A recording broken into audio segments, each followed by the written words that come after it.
Hello and welcome to another motorcycling video.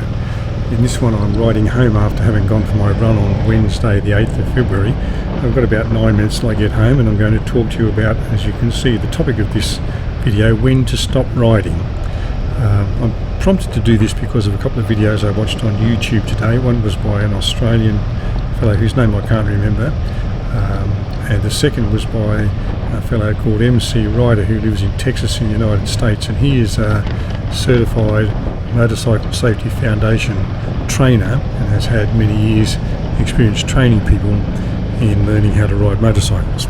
I must say that I was in this situation myself a couple of years ago. In 2022, at the age of 69, I was looking at my Kawasaki Vulcan Voyager 1700, and much as I loved riding that bike, and I'd had it for about 10 years and put about 100,000 kilometres on it, I began to realise that it was getting heavy to get up off the stand, and it was getting more difficult for me to manoeuvre it around in the town where I lived, going through roundabouts and give-way signs and stop signs and traffic lights and so on. Once I was out on the road it wasn't a problem, but getting it out on the road was becoming not a problem, but it was becoming something I was less and less comfortable and enjoying less. So I decided then that through a couple of circumstances that it was time to part company with that bike, and I sold it to my son. And at the time I made a video about the sort of decisions I looked at when I decided I wanted to keep riding and what would be the next bike that I would get. I'll come back to that in a moment. But so the Australian guy was talking about this very issue and saying, well, what do you do when you get to the point where you realise that the bike you're riding is too heavy, too big for you, or too powerful, or something or other? Do you give up riding altogether, or what are your choices? And his first option was to talk about a number of two-wheel options, including things like the Royal Enfield, so smaller bikes that are not as heavy and lower to the ground and so on. And he went through a couple of those and talked about the pros and cons, but quickly moved on to the three-wheel options. And first of all he talked about the trikes with the single wheel at the front, and generally powered by a car engine, and talked about many of the good properties of those things. And I've discussed that in other videos, so I don't want to go into any great detail about that. He talked about then the Y-shaped trikes like the Can-Am Spyders and Rikers and so on, like I've got, and talked again about the pros and cons of those bikes. I have to say I've not ever ridden on the back of one, but he said that at least in relation to the sports models of the Can-Am Spider, there's a fair bit of sway in the back. As I said, I've never sat on the back, but so I can't comment on that, but I know that in my own riding experience, when I have a pillion on the back, I try to slow down when I'm going through curves and when I'm cornering and so on, to reduce any possibility of sway. I don't think it's quite a problem with the RT that I have, but nevertheless I try to reduce that sway problem. Then he went on and talked about motorcycles with sidecars as being a third option, or another option.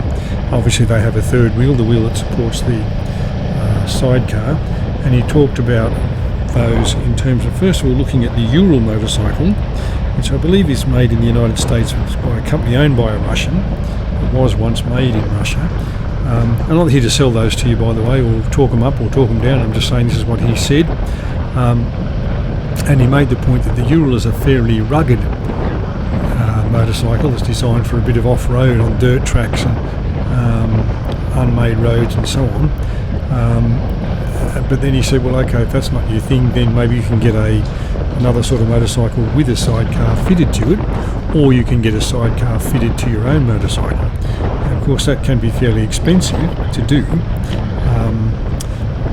but nevertheless, in his words, it is the most comfortable ride of all for the person in the sidecar. And I guess that depends on the type of sidecar and what creature comforts you can squeeze into it. If it's got a cover or a screen of any sort, maybe the passenger can be protected in there and keep the wind off themselves, and if it rains they can be kept dry. I did talk to a bloke once who had jerried up a heating system from the motorcycle's engine to put some warm air into the sidecar so his passenger wouldn't be cold. I guess there's a way to shut that off in the in the summertime when you don't need it. But a sidecar was a third option. Now I've never ridden in a sidecar. so I don't know anything about riding them, but I know that there would be a whole lot of new skills you would have to learn simply because they don't behave like a motorcycle.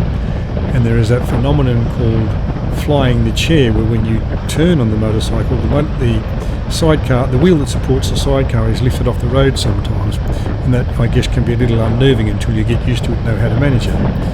Now the second guy talked about when do you give up motorcycling altogether in terms of age and medical condition and things like that. Now I'm not here to tell you when you should stop riding, only to say that there are some factors that we should all consider. One of the factors I considered when I gave up the two-wheel Kawasaki was it was just getting too heavy for me. I wanted to keep riding, but the two-wheeler was just getting too heavy for me to pull up off the stand, and as I say, it was getting uncomfortable to manage it around the city or the town where I live, fine on the open road. So upper general body strength, I guess, and particularly upper body strength, pulling it up off the stand was a problem. Obviously you talked about things like medical conditions that people might have with joints or mobility being a problem. Obviously any medications that you may take might have an impact on whether it's safe to motorcycle or you should continue motorcycling. If you were in any doubt about any of those sort of things, you would obviously consult your doctor and say and listen to the advice that they give you. Again, if the two-wheel option was the problem, in other words, you had a great big bike like the Kawasaki I had and you thought, well, I just can't manage this thing anymore, it's too heavy for me, then the three-wheel options exist. But at some point you might be thinking, well, I can't ride at night anymore, my eyesight's just not good enough. I can see pretty well in the daytime, but I don't trust my eyesight at night. I don't trust my reaction times during the night, so I only ride in the daytime, and that's probably a sensible decision for you to make.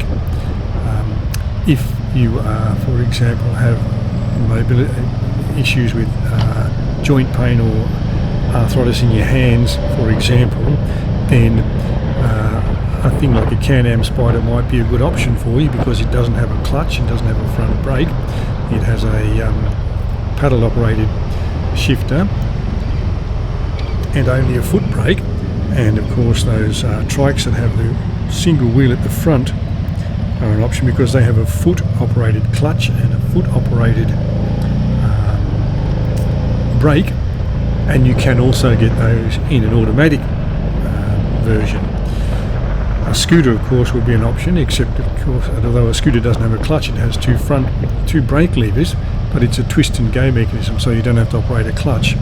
And I feel sure that if that was necessary, you could probably get it modified in some ways so as to only need to use your foot rather than your hands to operate the brakes and so on. Now, in my case, when I decided to give up the Vulcan or the Voyager, I went through all the other sort of bikes that were on the road, and I looked at sports bikes and tourers and more cruisers and so on, and I dismissed them all for various reasons. Getting another cruiser was going to be a similar problem in that if I got another cruiser 11, 12, 13, 1400 massive, it was going to be a problem and it wouldn't measure up to the Kawasaki, so I decided not to do that. I didn't want a sports bike, I didn't want a crotch rocket, a tourer like a Honda ST 1300 or something like that. I thought it would be a similar problem in terms of the weight of that bike to get up off the stand and manage it. I didn't want that, so I decided that I wanted to keep riding and I wanted the three-wheel option. I didn't want the traditional trike because it was just too big and too long for my needs, so I went with the Spyder. So hopefully some of this has helped you to think about the topic of when do you give up riding, or if you have to give up riding, and I'll talk to you some more. Thanks for listening, and I hope you enjoyed what I had to say.